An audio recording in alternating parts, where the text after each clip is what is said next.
Muli na namang tumaas ang presyo ng mga sariwang isda at karneng baboy, habang nagbaba naman ang presyo ng sariwang karne ng manok sa San Isidro Sangitan Public Market, Cabanatuan City.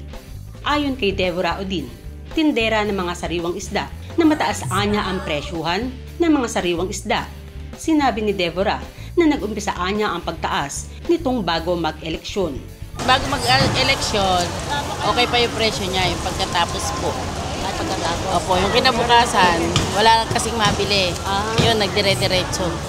Ang presyo ng dalagang bukid kada kilo ay naglalaro sa 250 pesos, 220 pesos at 280 pesos.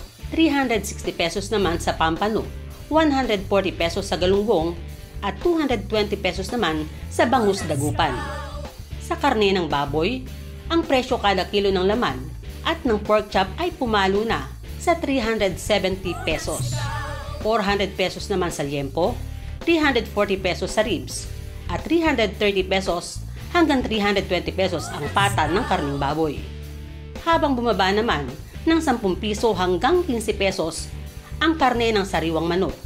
Ang dating 195 pesos hanggang 190 pesos kada kilo ay pumapatak na lang sa 185 pesos hanggang 180 pesos. Hindi naman po bumaba, pero talagang mataas po talaga. Bago po magmahal na araw, mataas na po talaga ang baboy. Samantala, makakabili na ng mas mababang presyo ng bigas mula sa Aliaga Rice Supply o Esiha Rice na matatagpuan sa Barangay Bantug, Cabanatuan City.